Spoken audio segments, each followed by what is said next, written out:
that.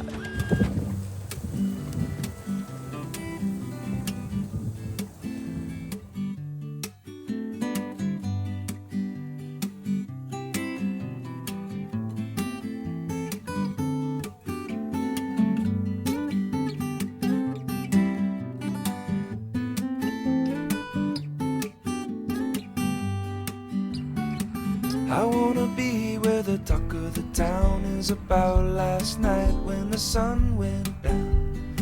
Yeah, and the trees all dance and the warm wind blows in the same old sound. And the water below gives a gift to the sky, and the clouds give back every time they cry. Make the grass grow green beneath my toes, and if the sun comes out, I'll paint a picture all about the colors I've been dreaming of. The hours just don't seem enough to put it all together. Maybe it's as strange as it seems.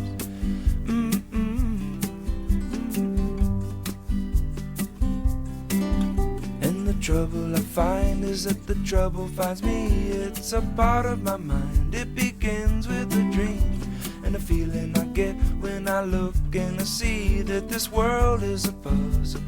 Find all of the pieces and put it all together, and then I'll rearrange it.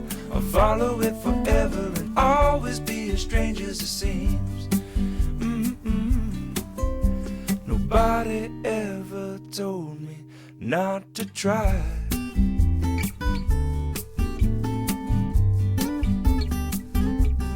Not to try.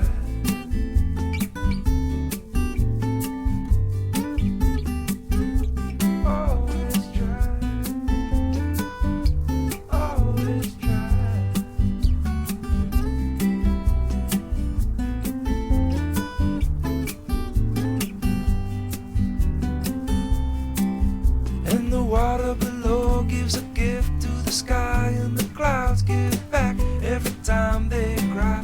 Make the grass grow green beneath my toes, and if the sun comes out, I'll paint a picture all about the colors I've been dreaming of. The hours just don't seem enough.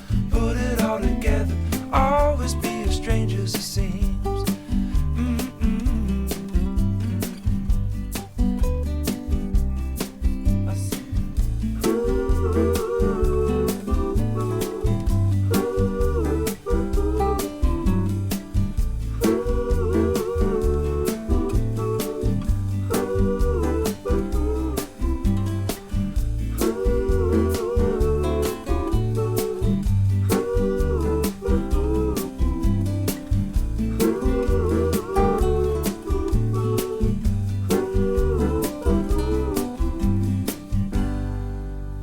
Still pretty fuzzy. Testing, testing, testing.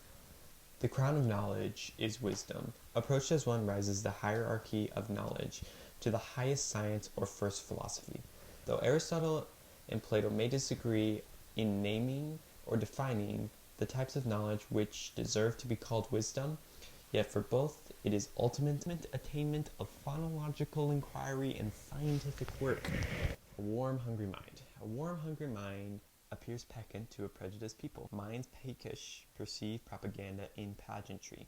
Passively, the peckish person are painfully poked and pinched by paradox. A pencil, perhaps. Queasy, not satisfied with small sayings and pink exclamation points. This person is pained and prudent, melancholy to see paradox, peeved to perceive pervert pave. This peakish person is a prayer. A prayer? Yes, the poet is pleased. He perceives what I project. To the choir master, according to Mahala leaneth a maskil of Heman the Ezrahite. O Lord God of my salvation, I cry out day and night before you. Let my prayer come before you. Incline your ear to my cry. For my soul is full of troubles, and my life draws near to seal. I am counted among those who go down to the pit. I am a man who has no strength, like one set loose among the dead, like the slain who lie in the grave, whom you remember no more, who are cut off from your care. You have put me in the lowest pit, in the darkest depths. Your wrath lies heavily on me. You have overwhelmed me with all your waves. You have taken from me my closest friends and have made me repulsive to them. I am confined and cannot escape. My eyes are dim with grief. I call to you, Lord, every day. I spread out my hands to you. Do you show your wonders to the dead? Do their spirits rise up and praise you?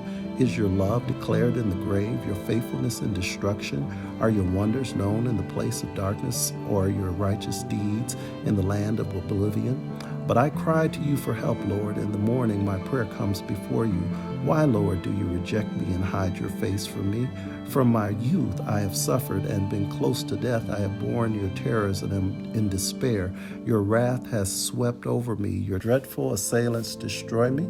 They surround me like a flood all day long. They close in on me together. You have caused my beloved and my friend to shun me. My companions have become darkness. What the Sheol? There's no way that this is in the Bible. This is questionably suicidal. I promise you, it is. I am not doing this poet fair. Because he told of ghosts. You didn't know? Of course not. We don't speak Hebrew. And even if you did, I still don't know how to categorize ghosts and hosts and gods and demons. Sheol and hell, Abaddon, and the land of forgetfulness. Where was I going with this? I don't remember. Actually, I do. For this work, I've coined the word the blue question mark.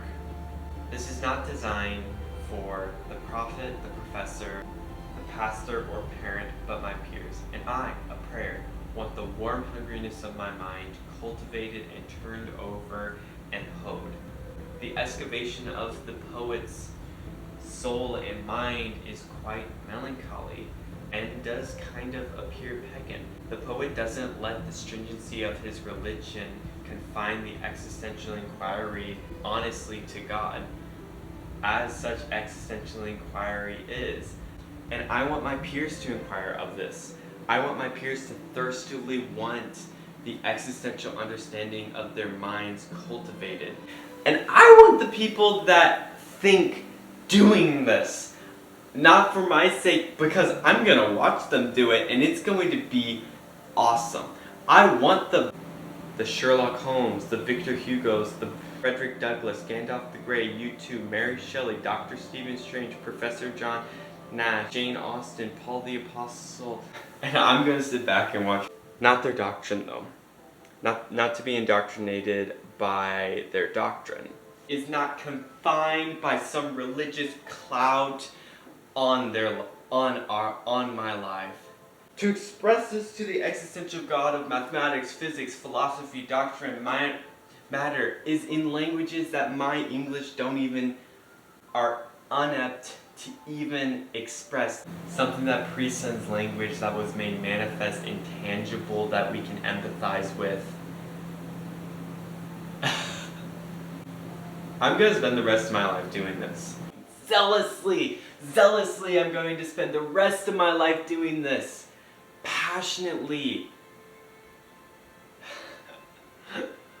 And that's the blue question mark that I've coined out of the 80th Psalm. To be a hairless biped making money to eat food is dumb. It's so dumb! One more thing. I am a peer. I'm not a pastor, but I'm in a prayer and I want the warm hungriness of my mind expressed. I am not a teacher, but I'm going to passionately film videos. As a hobby, I make videos. I'm a melancholy creator and I'll infinitely never find, and it may just be as strange as it seems. I do want to be where the talk of the town is about last night when the sun went down.